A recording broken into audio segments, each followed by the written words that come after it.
देखिए, आज के इस वीडियो में हम करने वाले हैं कक्षा 10 प्रश्नावली है 3.5 और उसका क्वेश्चन नंबर 3 है कि निम्न रैखिक समीकरणों के युग्म को प्रतिस्थापन एवं वज्र गुणन विधियों से हल कीजिए।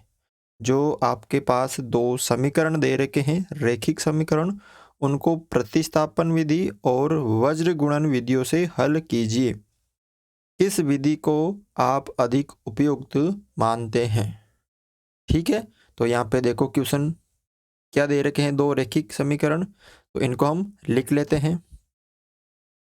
तो ये आपके पास दो समीकरण हैं। सबसे पहले हम इसको सरल करते हैं प्रतिस्थापन विधि से। कौन सी विधि? प्रतिस्थापन विधि। ठीक है, तो प्रतिस्थापन विधि में ये समीकरण नंबर हो गया 1, 8x प्लस 5y बराबर 9, ये समीकरण नंबर हो गया 1। और 3x प्लस 2y बराबर 4, ये समीकरण हो गया आपके 2। अब प्रतिस्थापन विधि में हम कैसे करते हैं? सबसे पहले हम समीकरण 1 लेते हैं, तो आपको लिखना है समीकरण 1 से। समीकरण 1 8x प्लस 5y बराबर 9। अब इस समीकरण से आप चाहे तो x का मान निकाल लीजिए या y का मान। तो मैं यहाँ पे x का मान निकाल लेता हूँ। तो 8x बराबर 9 ये है, ये प्लस के 5y है, इधर जाएंगे तो ये माइनस के 5y हो जाएंगे। और x बराबर 9 माइनस 5y, और 8 इधर गुणा में तो नीचे किस में आ जाएंगे? भाग में। तो x का मान आपके पास ये प्राप्त हो गया। ये किस समीकरण से हमने निकाला था? समीकरण 1 से। तो अब आपको करना क्या है कि ये जो मान आपको प्राप्त हुआ है ना, ये समीकरण 2 में रखना है, क्योंकि इसको हमने 1 से प्राप्त किया है। तो आपको लिखना है कि x का मान समीकरण 2 में रखने पर, जो ये x का मान आपको प्राप्त हुआ है, ये समीकरण 2 में रखने पर, समीकरण 2 क्या है लिख लेते हैं इसको भी। 3x प्लस 2y बराबर 4। अब यहाँ पे आपको करना क्या है, जहाँ पे भी आपको x दिख रहा ना एक ही जगह, वहाँ आपको ये रख देना है। तो देखो 3 और x की जगह हम लिख लेते हैं 9 माइनस 5y बटा 8। उसके बाद ये प्लस, ये यहाँ पे ये प्लस का है, 2y बराबर 4।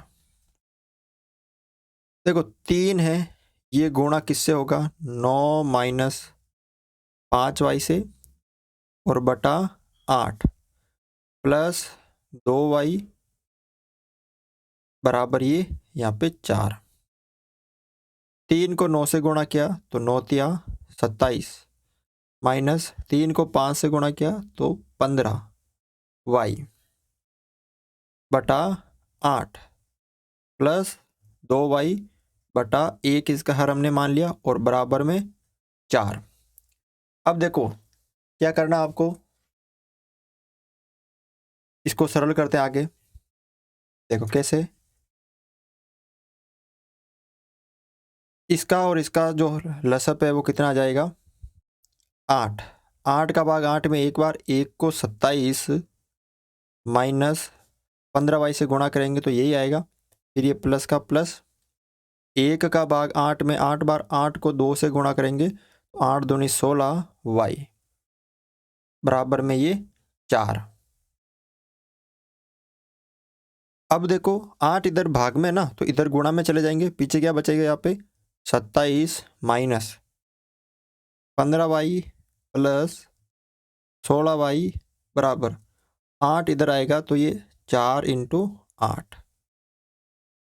ठीक है, अब देखो 27 ये है, 16y में से 15y गए तो पीछे प्लस का 1y बचेगा बराबर 8 चौक 32। तो y इधर है, 27 इधर प्लस का उधर जाएगा तो ये 32 इधर है और माइनस का 27।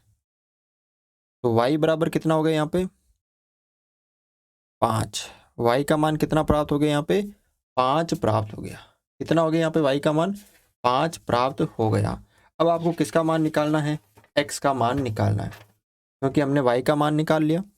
तो आपको जो y है ना, ये y का मान चाहे तो समीकरण 1 में रख दो या 2 में रख दो। तो हम यहाँ पे समीकरण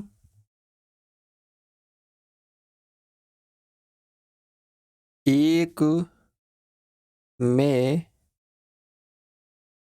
रखने पर जो ये y का मान है हम ये समीकरण 1 में रख देते हैं।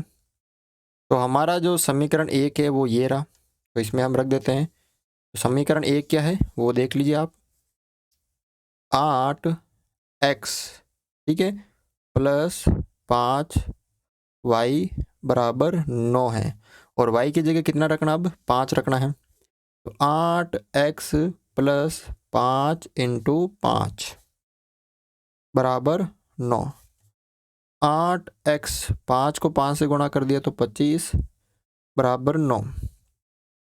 ठीक है, अब 8x 25 इधर प्लस का है, ये प्लस का 9 और ये 25 इधर जाएगा तो माइनस का 25 हो जाएगा। 8 और x दोनों गुणा के अंदर है, ठीक है, बराबर 9 में से 25 नहीं जाएंगे, लेकिन 25 में से 9 जाएंगे तो 16 बचेंगे किसके, माइनस के। x बराबर माइनस के 16 और बटा यहाँ पे नीचे आ जाएंगे 8 में। तो x का मान कितना आ गया, माइनस का 2, क्योंकि 8 का भाग 16 में 2 बार जाएगा। तो यहाँ पे x का मान -2 और y का मान 5 आ गया। ठीक है, अब हम करेंगे इसको कौन सी विधि से, वज्र गुणन विधि से। कौन सी विधि, वज्र गुणन विधि से। अब देखो वज्र गुणन विधि से इसको कैसे करेंगे। हमारे पास ये 2 समीकरण हैं, तो इसको थोड़ा सा हम चेंज कर लेते हैं। कैसे, इसको हम चेंज कर लेते हैं। 8x प्लस 5y और ये 9 इधर आएगा तो माइनस का 9 बराबर 0। इसको भी थोड़ा चेंज कर लेते हैं। 3x प्लस 2y और 4 इधर आएगा तो ये माइनस का 4 बराबर इधर 0। तो अब यहाँ पे हम a1 का मान निकाल लेते हैं। ठीक है, a1 का मान समीकरण 1 से 8, फिर b1 का मान निकाल लेते हैं हम, यानी ये 5, c1 का मान निकाल लेते हैं हम, ये माइनस का 9। उसके बाद a2 का जो मान है वो हम निकाल लेते हैं 3, b2 का मान हम निकाल लेते हैं ये 2, और c2 का मान हम निकाल लेते हैं ये माइनस का 4। ठीक है, अब वज्र गुणन विधि से सरल करने के लिए आपको पता होना चाहिए, एक सूत्र होता है। क्या सूत्र होता है कि x बटा b1 c2 minus b2 c1 बराबर y बटा c1 a2 minus c2 a1 बराबर 1 बटा a1 b2 minus a2 b1। ठीक है, अब x की जगह x बटा b1 कितना है 5। ठीक है, ये किससे गुणा होगा, c2 यानी -4 से, फिर ये माइनस का माइनस B2 कितना है 2, ये किससे गुणा होगा C1 यानी माइनस के 9 से। तो जब x का हम करते हैं तो B1 को C2 से गुणा करते हैं और B2 को C1 से, फिर बराबर y बटा C1 कितना है -9, ये गुणा होगा A2 से यानी 3 से, फिर माइनस का ये, फिर कोष्टक में डाल दो। C2 कितना है माइनस का 4, ये गुणा होगा A1 यानी 8 से, फिर बराबर 1 बटा A1 कितना है 8, ये गुणा किससे होगा B2 यानी 2 से, फिर ये माइनस, इसको भी थोड़ा कोष्टक में डाल देते हैं। उसके बाद A2 कितना है A2 है 3, ये गुणा होगा हमारे B1 यानी 5 से। अब करो इसको सरल, देखो x बटा 5 चौक 20 प्लस माइनस माइनस, ये माइनस है, 9 दूनी 18 और प्लस ये माइनस प्लस माइनस होगा और माइनस हो गया यहाँ पे प्लस, बराबर y बटा 9 27 हो गए माइनस के, ये माइनस 8 चौक 32 और plus minus minus minus minus plus, बराबर 1 बटा 8 दूनी 16 माइनस 3 पंजे 15। ठीक है, अब करते हैं इसको आगे सरल। अब x बटा 20 माइनस का और 18 प्लस का, तो 20 में से 18 गए तो 2 बचेंगे किसके माइनस के, बराबर y 27 है यहाँ पर माइनस के और 32 प्लस के, तो 32 में से 27 गए तो कितने बचेंगे 5, बराबर 1 बटा 16 में से 15 गया तो 1। अब आपको यहाँ पे क्या लिखना है, तुलना करने पर, तुलना करने पर करो तुलना, x बट्टा -2 ये किसके बराबर है 1 बटा 1 के, और y बटा 5 ये किसके बराबर है 1 बटा 1 के, यानी ये और ये तीनों बराबर हैं, ये दोनों भी बराबर होंगे, और ये तीनों बराबर है तो ये दोनों भी बराबर होंगे। तो x बराबर -2 को 1 से गुणा किया तो -2, y बराबर 5 को 1 से किया तो 5। तो यहाँ पे x और y का मान हमने निकाल लिया, जैसा कि अभी हमने किससे किया था प्रतिस्थापन विधि से। ठीक है, तो इस तरह से आप ये क्वेश्चन सरल कर सकते हैं। वीडियो अच्छा लगा तो वीडियो को लाइक ज़रूर करें।